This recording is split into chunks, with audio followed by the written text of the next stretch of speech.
Vitamin D की बात करेंगे। विटामिन डी किस तरह प्रोड्यूस होता है? स्किन के अंदर होता है 7 डिहाइड्रो कोलेस्ट्रॉल। तो यहाँ से याद कर लें कि कोलेस्ट्रॉल से ही प्रोड्यूस होता है विटामिन डी। स्किन के अंदर होता है 7 डिहाइड्रो कोलेस्ट्रॉल। इसके ऊपर जब सनलाइट पड़ती है तो ये कन्वर्ट हो जाता है कोलिकैल्सिफेरॉल के अंदर। कोलिकैल्सिफेरॉल जाता है लिवर के अंदर और वहाँ पर 25 हाइड्रोक्सिलेज इंजाइम के ज़रिए कोलिकैल्सिफेरॉल कन्वर्ट हो जाता है 25 हाइड्रोक्सी कोलिकैल्सिफेरॉल के अंदर। 25 हाइड्रोक्सी कोलिकैल्सिफेरॉल जाता है किडनी में और 1 हाइड्रोक्सिलेज इंजाइम 25 कोलिकैल्सिफेरॉल को कन्वर्ट कर देता है 125 डाई हाइड्रोक्सी कोलिकैल्सिफेरॉल के अंदर। अब 1 और 25 डाई हाइड्रोक्सी कोलिकैल्सिफेरॉल एक्टिव फार्म है विटामिन डी की। ठीक है, अब विटामिन डी को किस तरह कंट्रोल किया जा सकता है? ये जो 25 हाइड्रोक्सी कोलिकैल्सिफेरॉल किडनी के अंदर 1 हाइड्रोक्सिलेज इंजाइम की मदद से 125 डाई हाइड्रोक्सी कोलिकैल्सिफेरॉल या विटामिन डी में किडनी के अंदर कन्वर्ट हुआ है। अगर इस प्रोसेस को कंट्रोल कर लिया जाए तो विटामिन डी की अमाउंट सिंथेसिस को कंट्रोल किया जा सकता है। तो 1 hydroxylase enzyme mainly vitamin D को प्रोड्यूस करा रहा है। अगर हम 1 हाइड्रोक्सिलेज इंजाइम को कंट्रोल करें तो विटामिन डी को कंट्रोल किया जा सकता है कि ज़्यादा प्रोड्यूसन है या कम। किस तरह 1 हाइड्रोक्सिलेज कंट्रोल होता है? अगर हमारे पास ब्लड के अंदर कैल्शियम कम है तो parathyroid hormone parathyroid gland parathyroid hormone release करते हैं। पैराथायराइड हार्मोन 1 हाइड्रोक्सिलेज को कहता है कि अपना काम करो और विटामिन डी सिंथेसाइज करो। इस तरह विटामिन डी बढ़ जाता है। या अगर फॉस्फेट PO43 नेगेटिव आयन कम है ब्लड के अंदर तो ये डायरेक्टली 1 हाइड्रोक्सिलेज को कहता है कि अपना काम करो और विटामिन डी सिंथेसाइज करो। यहाँ से विटामिन डी सिंथेसाइज हो जाता है। ठीक है, उसके बाद विटामिन डी का मेन काम क्या है? विटामिन डी का मेन काम होता है बॉडी के अंदर कैल्शियम को नॉर्मल रखना। किस तरह नॉर्मल रखा जा सकता है, ज़्यादा किया जा सकता है? पहली बात ये कि जब हम खुराक लें और तो उसके अंदर कैल्शियम है तो सारा वो अब्जॉर्ब हो जाए इंटेस्टाइन के अंदर, इस कैल्शियम सारा का सारा। तो विटामिन डी पहली बात कैल्शियम की अब्जॉर्बेंस को बढ़ा देता है। दूसरी बात किडनीज के अंदर से कैल्शियम की एक्सक्रीट ना होने दिया जाए। तो दूसरी बात विटामिन डी कैल्शियम की एक्सक्रेशन को कम करता है जिसकी वजह से कैल्शियम को बचाता है।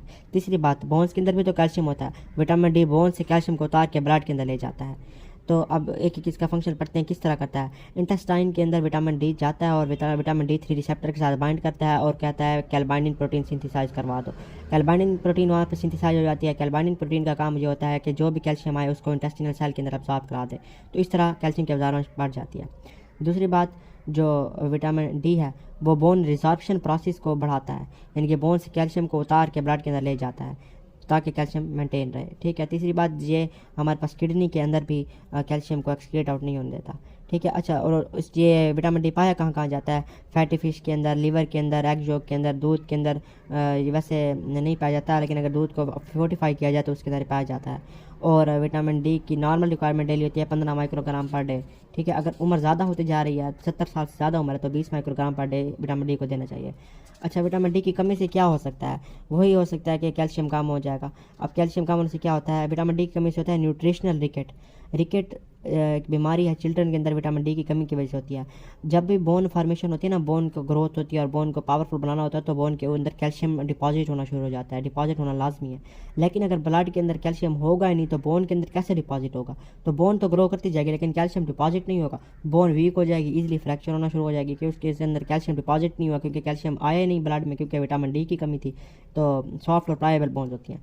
अच्छा, अडल्ट के अंदर क्या होता है? विटामिन डी की कमी की वजह से क्या होता है? डीमिनरलाइजेशन होना शुरू हो जाती है। क्या मतलब? जब भी ब्लड में कैल्शियम कम होता है ना तो बोन से कैल्शियम उतर के ब्लड के अंदर आना शुरू हो जाता है। अब विटामिन डी की कमी थी तो कैल्शियम ब्लड के अंदर कम हो गया था, जिसकी वजह से क्या हुआ था कि जो किडनी जो ब्लड जो बोन्स है वहाँ से कैल्शियम उतर के ब्लड के अंदर आना शुरू हो गया था, तो बोन्स वीक होना शुरू हो चुकी थी और हो गई थी और फ्रैक्चर होना लाजमी शुरू हो गई थी। ठीक है, अब कहाँ पे विटामिन डी की ज़्यादा कमी होती है? जहाँ पर लोगों की सनलाइट से एक्सपोजर कम होता है वहाँ पर विटामिन डी की कमी होती है। जैसे कि पहाड़ी इलाकों में लोग रह रहे हैं, नॉर्दर्न एरिया लैटिट्यूड्स के अंदर रहते हैं, ऊंचे ऊंचे पहाड़ों में रहते हैं, तो वहाँ पे सूरज की रोशनी बहुत कम आती है, तो उनकी स्किन के ऊपर एक्सपोजर नहीं होता, तो विटामिन डी कम प्रोड्यूस होता है, तो कैल्शियम कम ब्लड के अंदर हो जाता है, तो कैल्शियम की कमी से बोन वीक होना शुरू हो जाती हैं रिकेट्स बच्चों में और मस्टिमल एडल्ट्स में। इसके अलावा एक डिजीज होती है रीनल ऑस्टियोडिस्ट्रोफी। इसके अंदर क्या होता है कि स्किन तो के ऊपर तो लाइट नॉर्मल पड़ रही है लेकिन किडनी विटामिन डी को प्रोड्यूस ही नहीं करवा पा रही। तो किडनी में विटामिन डी प्रोड्यूस ही नहीं हो पा रहा तो वही होगा, कैल्शियम की कमी हो जाएगी। कैल्शियम की कमी हो जाएगी और फॉस्फेटीमिया हाइपर फॉस्फेटीमिया इनके जो फॉस्फेट है वो उसकी जो अमाउंट है वो बढ़ना शुरू हो जाएगी, ठीक है। और फॉस्फेट क्रिस्टल और कैल्शियम फॉस्फेट क्रिस्टल बनना शुरू हो जाएंगे और किडनी के अंदर, ठीक है। और बोन जो है वो डीमिनरलाइजेशन होना शुरू हो जाएगी, क्योंकि ब्लड के अंदर कैल्शियम कम था। तो क्या हुआ था, पीटीएच रिलीज होता है, पैराथायरॉयड हार्मोन, जिसने कैल्शियम जो है वो बोन से उतार के ब्लड के अंदर डाला था, बोन्स भी वीक होना शुरू हो गई थी।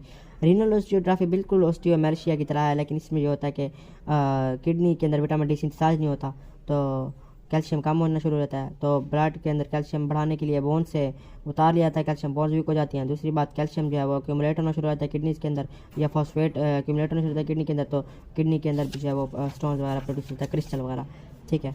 और इसकी टॉक्सिसिटी से क्या होता है, अगर विटामिन डी बहुत ज़्यादा ले लिया है, इसकी टॉक्सिसिटी ये होता है कि प्यास ज़्यादा लगती है, बंदा कमज़ोर हो जाता है ज़्यादा अगर विटामिन डी ले लिया तो, और उल्टी आती है और एपेटाइट वगैरह होता है, ठीक है। और कैल्शियम साल्ट भी जो है वो ज़्यादा कैल्शियम हो जाता है ब्लड के अंदर, तो कैल्शियम साल्ट्स वगैरह डिपॉजिट होना शुरू हो जाते हैं टिश्यूज़ के अंदर, क्रिस्टल वगैरह प्रोड्यूस होना शुरू होते हैं। तो ये विटामिन डी के बारे में यही सब कुछ था।